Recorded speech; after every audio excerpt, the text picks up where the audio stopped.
दोस्तों ये स्टोरी है जर्मनी में रहने वाली एक लड़की की जिसका नाम एना एलिजाबेथ मिशेल था और वो 16 वर्ष की थी। एना का बचपन आम बच्चों की तरह ही था और वो पढ़ाई में भी होशियार थी।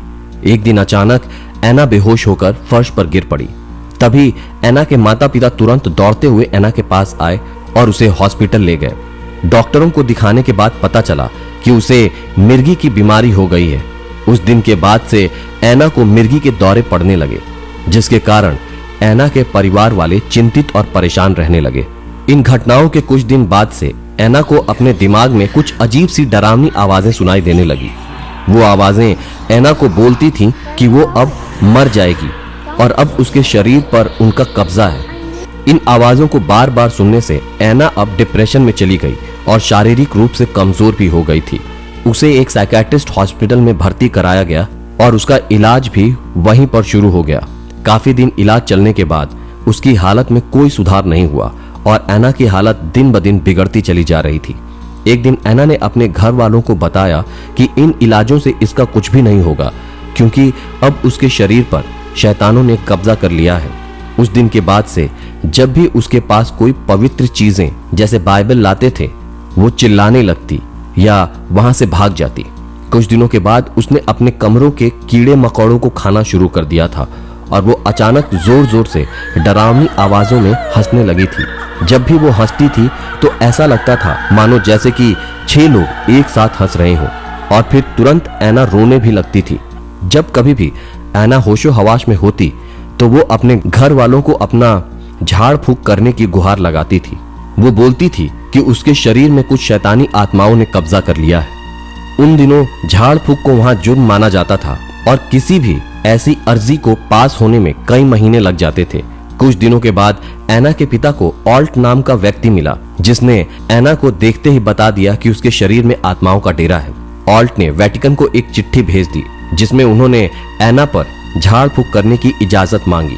सन 1975 के सितंबर महीने में फादर रेंज को एना पर झाड़ फूंक करने की इजाजत मिली। 24 सितंबर 1975 को फादर रेंज ने एना पर पहला झाड़ फूंक किया। इस प्रक्रिया के बाद भी इन आत्माओं ने एना के शरीर को नहीं छोड़ा और इन आत्माओं का शिकंजा और भी मजबूत होता चला गया। एक ऐसा समय भी आया जब एना ने खाना पीना बिल्कुल बंद कर दिया और वो बहुत कमजोर होती चली गई, जिसके कारण आगे चलकर उसको टीबी की बीमारी हो गई। ऐसा माना जाता है कि एना के शरीर में 6 आत्माओं का कब्जा था, जो कि झाड़ फूंक से पता चला। उन आत्माओं का नाम कुछ इस प्रकार से है: Lucifer, Cain, Nero, Hitler, Judas, Belial. ये झाड़ फूंक पूरे 8 महीने चला, जिसमें इस प्रक्रिया का उपयोग 67 बार हुआ। हर एक प्रक्रिया 4 घंटे तक चलता था और ये बहुत ही भयानक और खतरनाक होता था। एना के साथ अंतिम झाड़ फूंक 30 जून 1976 में हुआ। इसके बाद जुलाई की पहली तारीख को ही एना की भयानक मृत्यु हो गई।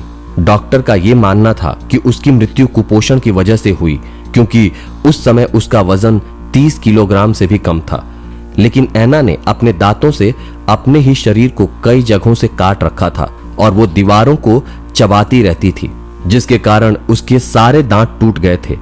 कई बार उसने ऊंचाई से कूदकर अपने शरीर को चोट भी पहुंचाई। इन सभी की वजह से एना के शरीर पर बहुत चोटों के निशान देखे गए थे। एना ने मरने से पहले अपनी मां को यह बताया था कि वो अब नहीं बच पाएगी। वो थक चुकी है और बहुत परेशान हो गई है। उसके बाद एना की मृत्यु हो गई। उस समय एना केवल 23 वर्ष की थी। एना की मौत के बाद फादर रेंज और उसके माता पिता पर एक केस किया गया, जिसमें यह कहा गया था कि झाड़ फूंक की प्रक्रिया के कारण एना ने अपनी जान गंवा दी और इसके चलते तीनों को कई महीनों तक जेल की सजा भी हुई।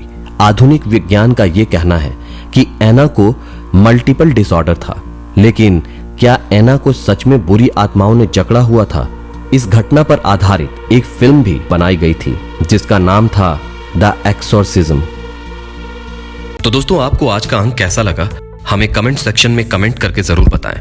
और अगर अभी तक आपने हमारे चैनल को सब्सक्राइब नहीं किया है तो हमारे चैनल को सब्सक्राइब करें और आने वाले वीडियो के नोटिफिकेशन के लिए हमारे बेल आइकन को प्रेस करें।